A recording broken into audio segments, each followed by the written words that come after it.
Ô Gris, nesse primeiro turno, como nós fizemos a seleção aqui, se fosse para dar uma nota de 0 a 10 pro trabalho do Milito, seria qual? Difícil essa pergunta. Não esperava ela não.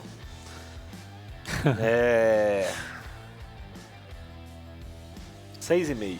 6, passou. 7. 7. Passou. E Pesar os desfalques. os desfalques com... É. E o que ele poderia ter feito de melhor? Para te dar um 10? Eu acho que faltou encontrar soluções no momento difícil do time do campeonato, né?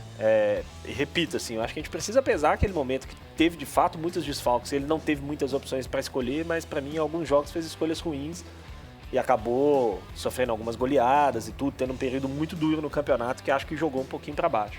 Você tá com ele de nota e de justificativa? 6,5 eu dou para ele, uma nota.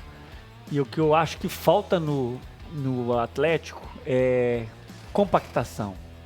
Eu não acho o time do Galo compacto. Perfeito. Falamos disso aqui já. Eu acho que a leitura pré-jogo do Milito é muito boa. E, por exemplo, no último jogo ele pensou em criar com uma linha de 4. Ele construía com uma linha de 4, que não é muito padrão, e defendia com uma linha de 3 ou 5. Ele mudou, porque normalmente ele criava com uma linha de 3 e depois muitas vezes defendia com a linha de 4. Esse jogo ele pensando no Corinthians. Então ele tem essas alternativas. Mas eu acho que o grande problema do Galo é compactação. Como ele faz muitas perseguições, às vezes você percebe um time espaçado. E aí quando um time consegue trazer o Galo para um lado, o outro lado está muito vazio, às vezes o meio está vazio. E aí ele fica muito dependente, já falei isso aqui muitas vezes também, da agressividade dos jogadores, tanto que quando você tem um time sem o Zaratio, o Galo perde muito. O Saravia saiu, o Atlético acho que perdeu um pouco. Eu até acho que a longo prazo mesmo o Saravia talvez nem seja o titular desse time, mas quando ele sai do time, o Atlético perde agressividade muita, porque ele é um cara muito agressivo, até às vezes passa um pouco do time.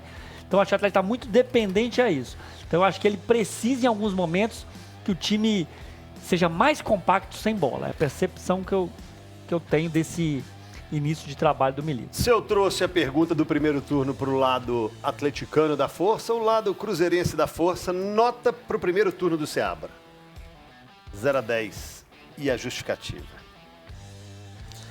Pô, nota 9. Nota 9. O que faltou para gabaritar? Peça? Aí não é culpa dele. É difícil, né? Mas é porque... pode ser. Eu acho até que o 10 não é injusto, não. O Roberto Fernandes Seabra é muito bom, CJ. Muito bom mesmo. Apesar de algumas críticas em alguns momentos, que sofreram injustas, com o que ele tinha nas mãos, o primeiro turno do Cruzeiro foi excelente. Excelente. Time você muito que é organizado, time muito competitivo, time que acreditou nos processos, enfim. Muito bom o trabalho até aqui. Então você coloca 9,5, que você é um professor exigente para não dar 10 para o aluno. Porque eu sou contra a nota 10, sabe? Entendi, porque aí é a perfeição. Eu acho que sempre dá para melhorar alguma coisinha. Boa. E naquele jogo contra o Criciúma, por exemplo, onde foi o pior jogo, acho que do Cruzeiro. Não tem nesse time primeiro perfeito. turno. Não tem time perfeito no futebol, cara. A normal oscilação. Nota do... Nota, eu vou com o Gris aí, 9. 9 é uma boa... 10, assim, o time do Cruzeiro não é perfeito. E o Seabra também, em momentos, ele não teve soluções. Mas, assim, um trabalho muito bom do Seabra, muito bom. Nota 9 é bom. 10 não tem jeito de dar 10, né?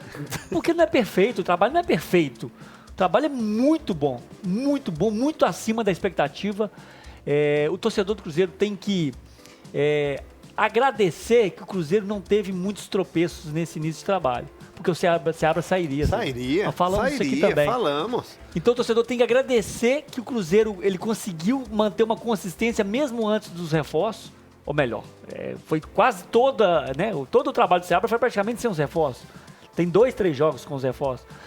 E o Cruzeiro não teve 2, 3 tropeços seguidos assim, jogando mais ou menos, que o Seabra ia sair. Ele ia, não tenho dúvida disso. Então o torcedor tem que agradecer que as coisas andaram bem e tem um ótimo treinador no comando da equipe. Pois é, eu concordo.